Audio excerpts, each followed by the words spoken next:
McDuffie and Allen are on the phone.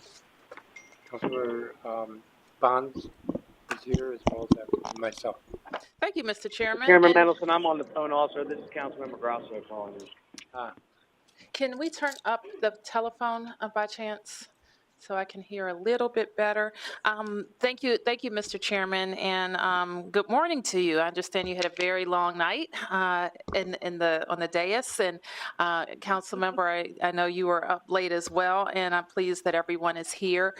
If you don't mind, Mr. Chairman, I'd like the City Administrator, before we get started with the budget information, to provide a quick update on weather and the city's response. Great. Thank you, Madam Mayor.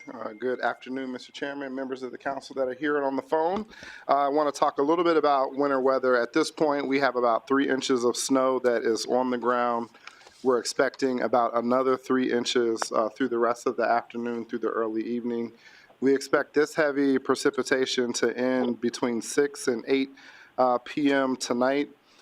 We are a little concerned about overnight. We expect the temperatures to drop to the mid-20s throughout the night, which could cause some refreezing issues. But we expect tomorrow the temperature to be the high of around 45. So this will melt during the day, and we're expecting 40-degree temperature for the next several days, including Saturday, which is the day of the significant gun violence rally.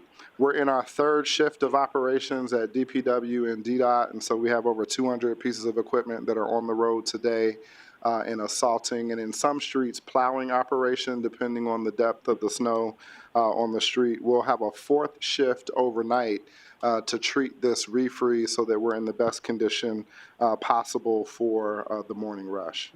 DGS has been in all of our facilities, MPD, police, school facilities, rec, and our shelter facilities to make sure that they're accessible and passable. So our crews will continue to work through the weather event.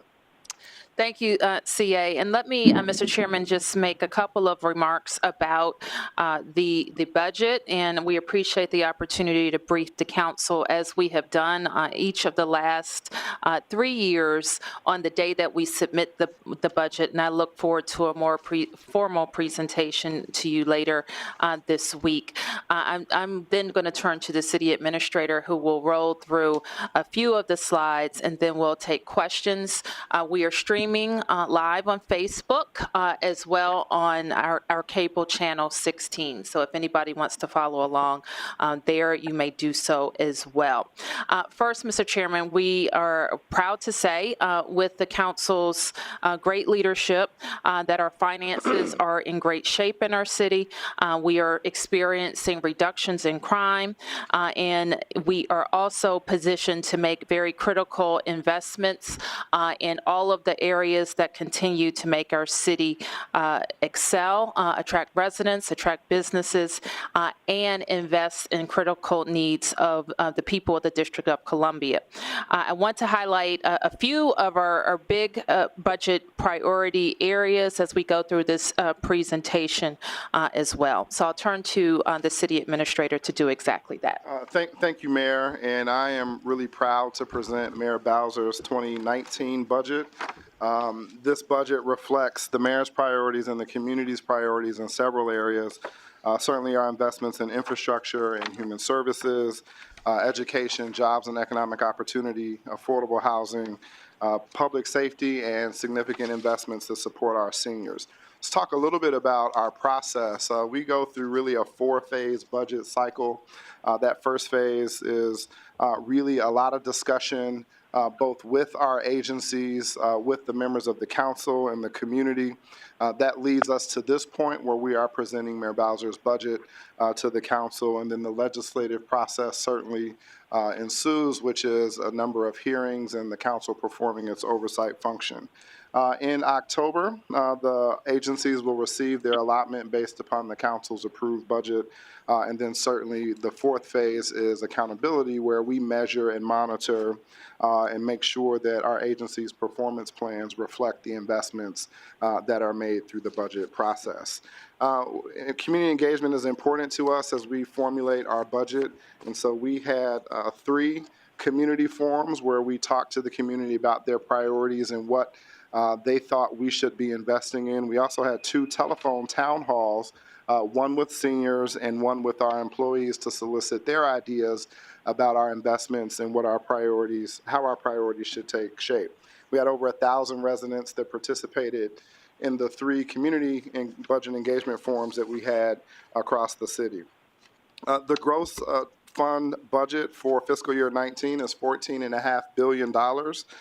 This slide will show you where we sort of where those investments, that revenue comes from. About 54% come from local funds that are generated through a variety of revenue sources. The next largest category is in federal grants and Medicaid at 23%, and then you can see the other amounts in percentage allocation so listed. Where we use those resources in the gross funds budget of $14.5 billion is 34% to support human support services, 18% in the public education system, and then you can see the other percentages and amounts that are listed there.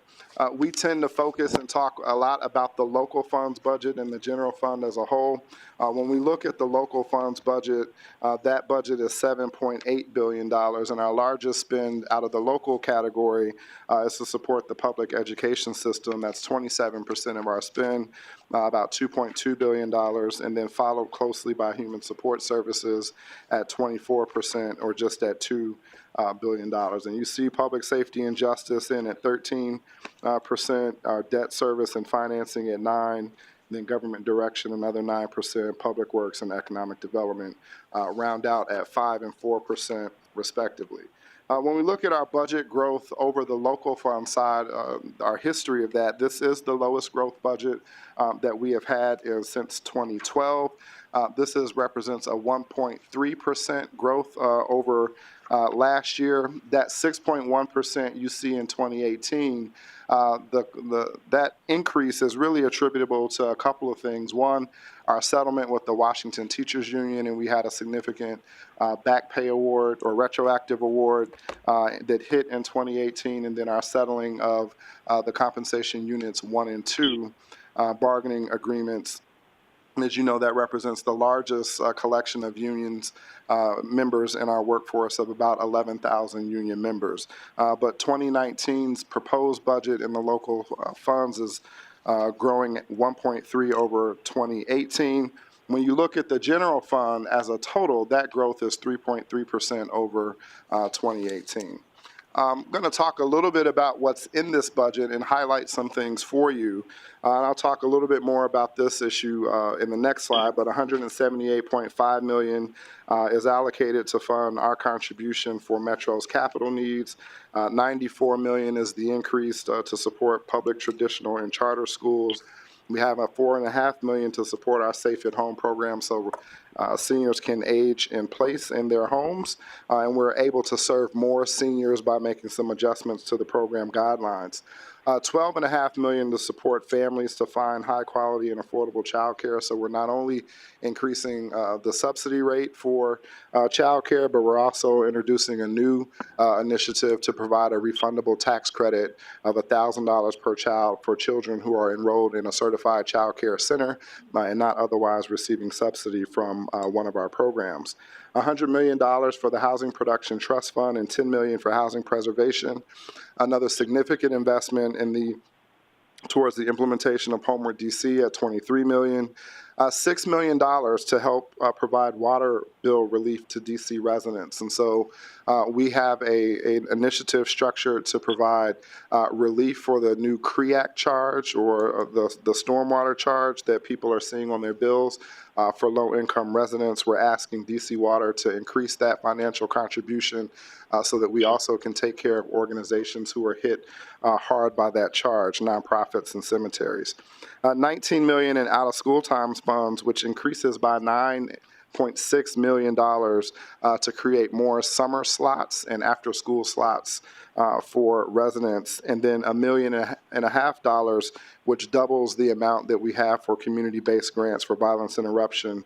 And our Pathways program is invested at $575 to support at-risk youth through the Office of Neighborhood Safety and Engagement.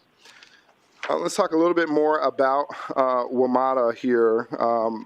with WMATA, we have $178.5 million dedicated funds for Metro. Our principles here were really a couple of things. One, to make sure that we had alignment with the region in having dedicated and recurring funding and being able to do that in 2019. Two, the principle was about ensuring we balance our Metro commitment, of which 55% is coming from savings and cost adjustments within the district's budget, with our need to continue to invest in our own public infrastructure like roads, alleys, and schools.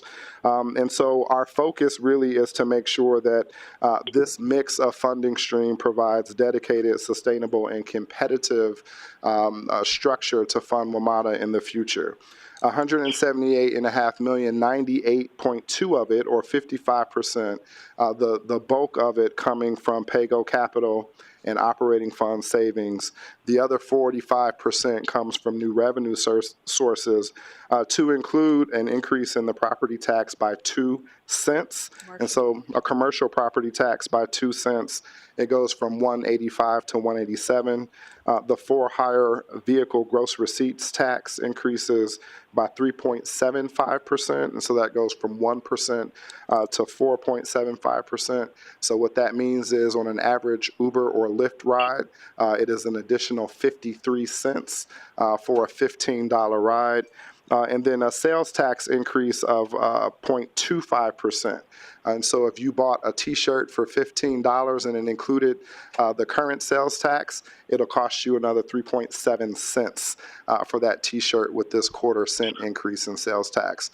These revenues, we're really looking at making sure that we had lots of contributions and people paying fair share for this revenue increase. As you know, 40% of the sales tax comes from non-residents in the district, and we know commercial property owners benefit dramatically in economic development by virtue of having a functioning metro system that can move people in and out of the district. And so that also went into our thinking about how it is we would structure this. Just a mechanical aspect I want to make sure we're clear about. This will provide dedicated funding to Metro, and so what we're doing is dedicating $178 million from the sales tax that will grow annually at 3% to Metro, and then we're going to backfill that sales tax amount with these revenue sources, our PAYGO, the savings that we had, and these new revenues that we're proposing. So we look forward to continue to work with the council to discuss this issue and make sure that we've got the best way forward to fund our contributions to the Metro system.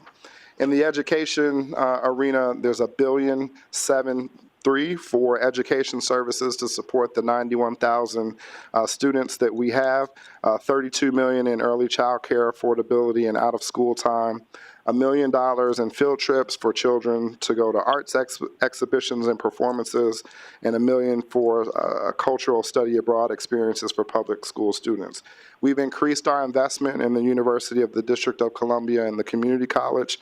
That subsidy grows to $87 million, up from about $77.5 million last year.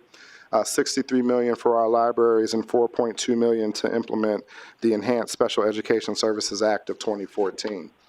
In the area of housing, I already mentioned our substantial contributions to the Housing Production Trust Fund and Housing Preservation Fund, but we also have a $10 million increase in the Home Purchase Assistance and Employer Assistant Housing Program to make sure that we can keep up with the volume that we're seeing in that program in this year. We have capital investments of $55 million and nearly $2 million to support new communities, and $250,000 to support homeowner grants for those residents who live in historic districts and need assistance to rehabilitate their homes. In the Health and Human Services arena, I mentioned our continued investment in Homeward DC of about $23 million, but we also have $2.5 million to expand day services, outreach, and make improvements to our low barrier shelters for singles, and $88 million for permanent supportive housing and shelter improvements within our system. $1.4 million to develop a local mandate for that supports the Affordable Care Act. So we want to make sure that the insurance market in DC remains strong and stable. This will allow us to move in that vein. $7.4 million to support school-based health suite coverage and mental health services, and supporting the work of the task force on school-based mental health with part of that investment there. I talked about the water bill relief for DC residents, and then we have another $593,000 to serve an additional 1,000 homes in our low-income home energy assistance program. $3 million in diversion programs for the criminal justice system. This includes the money that was in the initiative that was funded in 2018 for the Metropolitan Police Department and Department of Behavioral Health Joint Response Team. $1.6 million to fund the Better Access for Babies to Integrated Equitable Services Act of 2018, or the Babies Bill, and then $1.4 million to support new strategies for rat abatement and also to restart the trash compactor grant program. In jobs and economic opportunity, we have $8 million for our Great Streets and Neighborhood Prosperity Funds, $150,000 to continue our Aspire program so we can help returning citizens become entrepreneurs, $2 million for a new IT apprenticeship to provide pathways for individuals to get certification and skills training in the high-tech industry that will be done at the Infrastructure Academy. $1.2 million to support our apprenticeship programs and job programs with Career Connections and LEAP, and then $64 million for some key economic development projects, including McMillan, $104 to continue the infrastructure development at St. Elizabeth's campus, $14 million for Hill East, and $57 million for new communities. In the seniors investment area, talked about Safe at Home, but we also have a $2 million increase to support Transport DC, which will help us provide 87,000 more rides per year for our seniors. $1.5 million to expand the Model Cities Senior Wellness Center and the Congress Heights Wellness Center. And then $11.4 million is in the capital budget to support a new Senior Wellness Center in Ward 8. And we continue our $4 million investment for improvements at senior centers across DC. We have another initiative to help our seniors, and that is to cut in half how much the property taxes can increase for our seniors. Our seniors already are eligible for a reduction in their overall property tax. This would allow those eligible seniors to make sure their property taxes do not increase by more than 5% in any given year. In public safety, we're continuing the successful police cadet program and investing additional dollars there to expand our cadet corps from 70 to 100 cadets, and then $250,000 to support the retention of police officers through the student loan forgiveness program. I talked about the doubling of the community-based grants for violence interruption, and we also have $500,000 to continue the very successful private security camera rebate program, $440,000 to increase availability of trauma-informed care, and then additional resources for light stations and crime cameras that can be deployed in our communities and in the neighborhoods.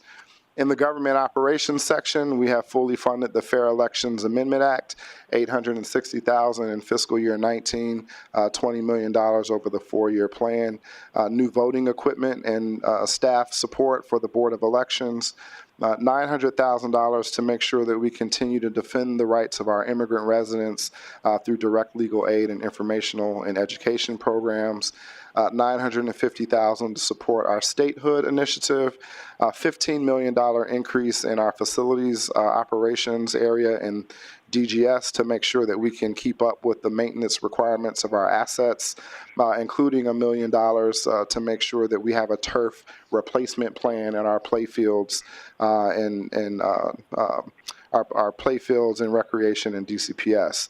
$10 million to support phase 2 of buildings at DC General, and then $5.5 million or $5.6 million to continue the work that we need in paid family leave. That's on the operating side, as well as the continuation of the capital resources that were already placed there. Turning to the capital budget, our source of funds for the capital budget are listed here. Our fiscal year 19 represents a capital budget of about $1.6 billion. It's $8 billion over the life of the 6-year plan. 56% of that source comes from GO debt, and you can see the other categories of financing that are listed in the sources. When we look at uses of our capital resources, 38% or $615 million are to support infrastructure projects that primarily are in DDOT. Another 21% or over $300 million for schools. And then you can see the other agencies that are so listed there. Just a brief highlight of some additional things that are in the capital budget. $430 million is represented in the life of the plan to invest in roads, sidewalks, and alleys. And this investment will be able to eliminate all of the poor condition rated sidewalks by fiscal year 20, all alleys of a poor condition by 2021, and roads that are in poor condition by 2024. $1.3 billion over the next 6 years to modernize 26 elementary schools, 3 high schools, and 2 middle schools. $288 for investment in our parks and recs facilities, $300 million for a new centrally located state-of-the-art medical facility on the campus of St. Elizabeth's East. That investment begins in earnest in 2019. $132 million to support capital investments at the University of the District of Columbia, and $209 million investment in streetscapes, trails, green spaces, and street lights. This is a significant size budget, and in even preparing this budget, there are certainly things that we could not do and fit into a $14.5 billion spend, but really we focused on making sure that residents across all 8 wards of the city have a fair shot at prosperity, and we look forward to talking to the council and the community about our budget, Mayor Bowser's budget proposal. Mayor, I'll turn it over to you. Thank you, Mr. City Administrator. And I want to thank you and the entire budget team. We're joined at the table by Jenny Reed, who is the Director of the Mayor's Office of Performance, Budget and Performance. And our budget team has been working with agency directors to come up with this proposal that we're submitting to the council today. I also want to thank my engagement team, who has helped us go out again to the community to present our ideas before we completed this budget, and of course the CFO. And Mr. Chairman, I want to thank you and Jack for sitting down early and often to talk about what would be new for us, and that is our commitment to funding Metro and how exactly we got there. And now we submit it to you for your work. And Mr. Chairman, I'll turn it to you now. Thank you. Let me ask if any of the council members have any questions. And I'm not hearing any. Yeah, I have a question. This is Councilmember Trayon White. Hey, Councilmember White. Yeah, I'm not hearing any questions from council members on the phone. I have 2. With regard to the proposed sales tax increase for Metro, that's only affecting the general sales tax. Is that correct? What do you mean exactly? Well, there's several sales taxes. Okay, we can. General retail sales tax, restaurants, hotels. For its hotel, what the how much it raises? It raises $43 million. Okay, so it's a 0.25% increase in hotels, restaurants, and the general. And the general sales tax, yes. Thank you. And the second question I have is more process. The plan for transmitting the legislation, will that be happening today? We can, yes, we're going to transmit everything electronically to the council today. When the council's secretary's office is open in the morning, we will file like we would normally file documents with the council. Okay, although I think we can make arrangements if you give it to me that we can get it filed today. We're happy to do that. All right. Mr. Evans? Okay. Thank you, Mr. Chairman and Mayor. Thank you and all of your staff for all the hard work you put in putting this budget together. $14.5 billion, as you've heard me say many times, largest budget in the history of the District of Columbia. So we will spend our money and spend it well. One of the issues that is always raised with me, no matter where I'm speaking across the city, is the condition of our roads. And I notice you have a fair amount of money. So Rashad, maybe you could elaborate a little on what are we doing how much money are we spending? It's an increase, I assume, over last year. And what are we doing about the condition of our roads? I don't have the one picture. Thank you, Mr. Chairman. Thank you, Jack. And what we want to do, as we talked about last year with you, is that we started an increased investment in our ward-by-ward road improvements. I also tasked DDOT with showing us how they could look at the condition of all of the roads and remove the poor rating. You know that roads are rated excellent, good, fair, and poor. And what we have found is that our residential roads, we do indeed have too many unacceptable conditions on the residential streets. Arterials are a bit better.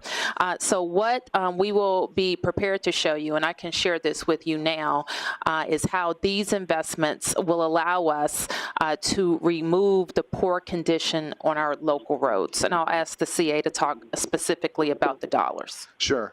Thank you, Mayor. So, Councilmember, we are investing about $7 million more per ward over the life of the plan in local road funding. And so that's what allows us to eliminate all of the poor condition roads by 2024 because of that $7 million per ward investment more, $7 million more per ward investment. And so we're investing about $26.857 million per ward over the 6-year plan.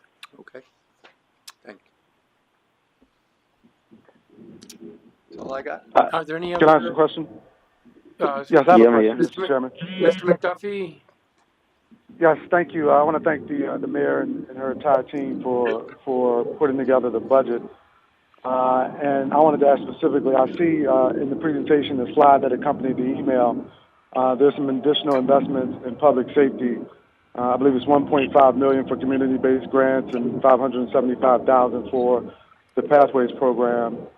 Can you speak specifically, or perhaps the deputy mayor could speak specifically to any enhancements in the budget of the Office of Neighborhood Safety? I know there's been a lot of interest in a number of community meetings that I've attended as of late, and I've gotten a lot of inquiries about that. So, yes, Councilmember, we have additional investments in the Office of Neighborhood Safety Engagement. Part of those are personnel investments, and so we're requesting to move over more roving leaders from the Department of Parks and Recreation over to the Office of Neighborhood Safety and Engagement.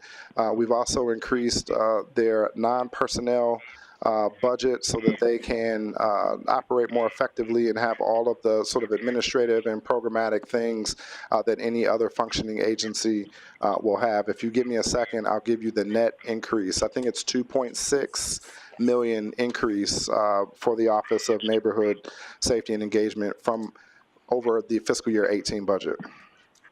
All right, well, I appreciate that, and I look forward to working with you all as well as Councilmember Allen, just to see how the office is doing and specifically where those enhancements are. So thank you for your work on that. Yes, thank you. Mr. Chairman, I'm sorry, who wants to be recognized? Councilmember Trayon White? yes, I'm looking at the $300 million in the budget for St. Elizabeth East Hospital. I'm assuming this is a move in the budget, so are we prepared to start the planning and finding new operators and partners as relates to this? Yes, Councilmember White, we are in fact ready to start the planning and look for an operator. There is an investment in the capital budget that would allow us to begin the preliminary design work. There's an accompanying budget separate from the St. Elizabeth Hospital budget.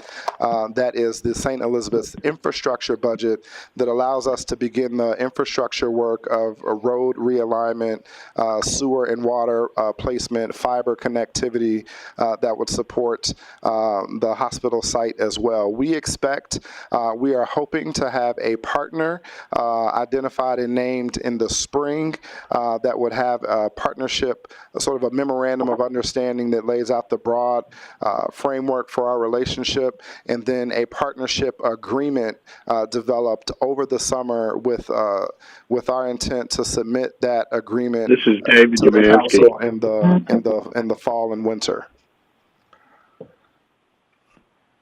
Thank you. Mr. Chairman, it's Elizabeth Silverman, and I have a question. I Hi. think Councilmember Che was next, and then I'll recognize you. Yes, thank you. I have actually two questions. First of all, thank you, Mayor, and your team for all the work that you put into this, and we look forward to getting the budget over at the council. First question relates to the money put in for the water fee, the CREAC fee, which is total $6 million. It's unclear to me how exactly we're going to spread that around. Will it go to all? Will some part of it go to all users, or will it just be low-income individuals and a special fund, a part of it for cemeteries and churches? How will that be used exactly? Thank you, Councilmember Che. And we have a proposal that accompanies that fund that would allow us to provide across-the-board relief. And I'm going to ask Jenny or Rashad to chime in here and give some portion of the CREAC fee a break on it. I think we ended up at 76% break per unit of CREAC fee. For residents who are 110% of AMI or below. So the relief will only go to the low income, and it won't be across the board for all users. So we're in addition to our With an income restriction, with I an should income say. restriction. In addition to Right. this investment, Yes, but that's what I mean. So it won't go to all users. It'll go to all people within that income level. within that income level, however, we are asking and requesting of DC Water to match our investment of $6 million with $6 million so that we can provide relief to churches and cemeteries and other qualified nonprofits to also adjust or be able to address those needs as well. Similarly, Ms. Che, I'm going to be asking the board. I'm not talking about CREAC now. I'm talking about the water and sewer rates. I'm asking them to examine if they are able to freeze any increases in the water and sewer rates for a number of years while we are experiencing such steep increases in the CREAC.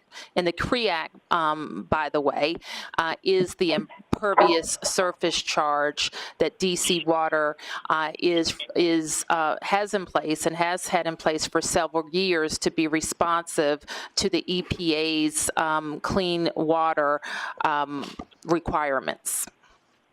Right, and I would just note, though, that if you're asking DC Water to come up with $6 million to soften the blow on the CREAC fee, that's a total amount that we have to pay, so someone else will have to pay that. Some other user will have to pay that. But we can talk more about this later, but that might be a consequence.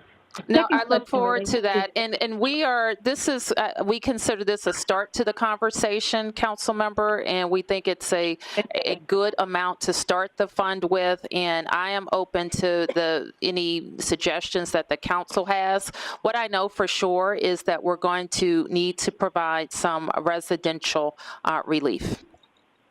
Okay, and then the second question relates to the roads. I appreciate the goal of eliminating poor condition roads by 2024, but there's a question that lurks within that. First of all, that's a somewhat long period of time, and second, as we devote that money to the roads in poor condition, and of course we should do that, what does that mean for the rest of our paving? Does that, we could risk roads going from good to fair and falling into poor. Will that be over and above regular paving and attention to the roads? Yes. Yes. So we have increased the amount for each ward, and so you should take from that the regular investments that have allowed us to maintain our arterials in good condition will continue to be expended, and the increment over that we think will allow us to catch up on the poor roads. And Councilmember, I would point out as well that we have an additional 13.8 million in the capital improvement plan for local street maintenance that is over and above what we have for ward-based streets. So we have additional street investments, and we did not pull from local street maintenance investments to add money to the local to the ward local street funds. And similarly, Okay, thank you. similarly, we will continue to have significant investments in alleys and sidewalks. Thank you. That's exactly what I wanted to hear. Thank you very much. You're welcome. Councilmember Silverman? Thank you, Mr. Chairman. Thank you, Mayor, and congratulations to Jenny Reed on your first budget submission. I have two questions. The hear what first she is said. I noticed that there's a pretty big reduction in capital funds for the Infrastructure Academy, and I wanted to understand, is that because we are not building a new building, or there was an assessment that the amount of funds budgeted last year wasn't needed, or what is the reason? Sure, council member. So we feel like that the site we have at Wilkinson School is the perfect site for the Infrastructure Academy. And so what we propose with this budget is to remain at that facility, take an additional $7.5 million in investment, and build out the rest of that site to accommodate the Infrastructure Academy as we had envisioned it at St. Elizabeth's campus. And so we did make net reductions and changes to the capital budget for that project on the idea that we would stay at our current location, make an additional investment, and be able to stand up that program to the full extent. I'll just add, council member, that Wilkinson has worked out better than we expected, and we've had this conversation with council member Trayon White, and we also think geographically that it works out well for the ward, and we have been able to make additional capital investments in Ward 8 for recreation at locations recommended by the council member. Mm-hmm. Okay. And second, can you just go over what the revenue increases are? And is it just the three on Metro to pay for Metro? Are there any additional revenue increases in the budget? And if you can just explain why the commercial property tax, the for-hire vehicle tax, and the sales tax. If we could explain what on the last three, I'm sorry? Why choose the commercial property tax, perhaps for the residential? Well, council member, we, as the city administrator mentioned, we had $178 million worth of new investments to make. We found more than 55% of that within our budget, so almost $100 million that we are either foregoing something else that we could do, or we have made cuts to achieve. And so the remainder of the commitment we have to find, or we have to create new revenue for. And this is our recommendation. And certainly the council, when you get the budget, if you have a different recommendation, you will proceed accordingly. But we have basically three areas where we can find those new revenues. And the city administrator has already explained that we felt very strongly that our property owners should contribute to the Metro solution. And actually many business groups who have come to us to talk to us about Metro have actually proposed that we not touch the residential property tax, but we have a small increase in the commercial property tax. Likewise, the sales tax is one of the biggest sources that we can tap for Metro. We have been discussing for more than 2 years increase to the sales tax in order to meet our Metro commitment. We had talked about doing it at a 1% increase, which none of us wanted to be out of line with the region, and that's why you only see a 0.25 increase here. The sales tax also allows us to share the burden with non-DC residents. So the visitors who come to DC, more than $20 million a year, the commuters who come to DC who don't pay for our roads, who don't pay for our emergency service, they can contribute via the sales tax when they're in the district as well. We also, and I've had a number of conversations with council members about how we can ask the ride-sharing services to also contribute and become more equal with our taxi cab riders in what they submit to the district in sales tax. So that's how we arrived at the $178 million. Can I just So, interject? this was, Councilmember can I just Silverman, ask- Councilmember I'm sorry. Silverman, let me interject. Some of the savings is the pay-go increase that we put in the budget last year. Yes, Mr. Chairman. That's correct. Councilmember That's Silverman, part of the $100 million I talked about. Councilmember So Silverman, the tax increase would only apply to ride sharing and not to our taxis? The taxis already pay more than ride sharing. For example, taxis are assessed 50 cents per ride. We don't actually know how many rides the ride sharing companies provide. They're taxed on their gross receipts, and they pay about 1%. Correct. So, which is substantially less than 50 cents per ride. We actually think that this will bring the taxis and the rideshare rides into parity. Okay. And are there any other tax increases in the budget? No, there are no other tax increases. There are some revenue proposals that come from the CFO, and that really is about focusing on compliance for taxpayers to ensure that they pay what is owed to the district. So there are several proposals offered by the CFO that increases compliance with existing tax law, which represents about $12.5 million. Okay. Thank other, you, Mr. Chairman. I'm not sure what that answer means, but okay, thank you. What Mr. don't Chairman? you I understand? could say it again. Which don't you understand? What does it mean that the CFO is offered compliance? That just means we're beefing up compliance? So what it means is we use different tools like a data warehouse to look at what a person's federal filing is as compared to their local filing. It looks at being able to file liens quicker where people owe us money and have delinquent taxes so that we can receive those resources more quickly. It also looks at ways to use technology to assist in discovering underreporting of income or overstating of certain deductions so that taxpayers pay their true liability. Thank you very much. Thank you, Mr. Chairman. other council members? Mr. Chairman? Councilmember Nadeau. Thank you. Thank you, Mayor. Thank you, Mr. City Administrator. I would like to know a breakdown of the $88.2 million that has been set aside for permanent supportive housing and shelter improvements, and thank you for doing so. 40 million of it is for a replacement of 801 East, which is the shelter on the campus of St. Elizabeth's. It would relocate that shelter to another parcel on St. Elizabeth's campus.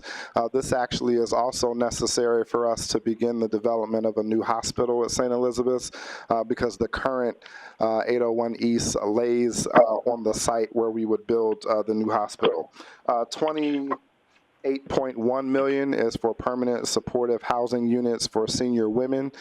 We do think, council member, this is an opportunity to talk to you about what I know has been your goal of increased density at the Ward 1 short-term family housing site. While we don't have a definitive place for the PSH units for senior women, we think this is an opportunity for us to discuss the same. We have $11.5 million for upgrades to emergency and temporary housing sites to include the Blair shelter and Emory shelter, and then 8.5 million for additional investments to critical systems at the New York Avenue shelter. So this is HVAC, for example, and building system improvements at that location. Thank you, Mr. City Administrator. And of the money that's going to the senior women for PSH, do we know how many units that is? I think it's about 50 units, council member. Thank you very much. The youth diversion program, is that money going into ACE? The And pass. pass and pass. step. Did she say the diversion? Pass and step. Yeah, Yes. pass and step. Okay. Thank you very much. Thank you, Mr. Chairman. Sure, what step? I know ACE and PASS, and show up stands out. STEP is the new program at DHS to help runaway youth. And so we're going to be adding $1.4 million for 10 FTEs across the two programs to help keep more youth out of the criminal justice system and help them if they're disconnected from their family. Other council members, any questions? I'm not hearing anything. So let me just say, I've talked to the council secretary about, we will make arrangements for you to file today, so you meet the deadline. And I also was asked to remind everybody that any member of the public and council members as well can find the electronic budget books on the OCFO's website.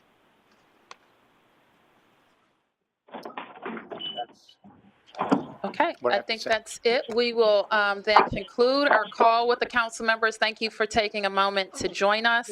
Oh, Oh, I'm Councilmember sorry, Bonds. Anita, I'm sorry, Councilmember Bonds. I'm used to not looking this way.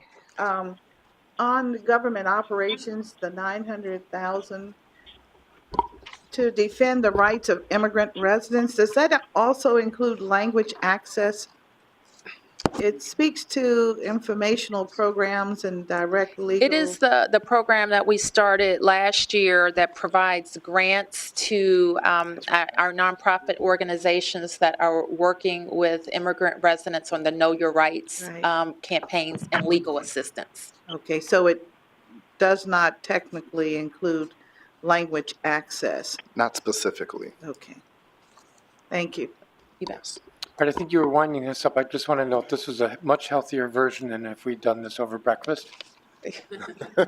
Much healthier, yes. That's probably you're true. Correct. All right, thank you, everyone. We'll end this call, and I think there may be a different line with press that we will be available to take press questions with in about 20 minutes. Thank you. Right.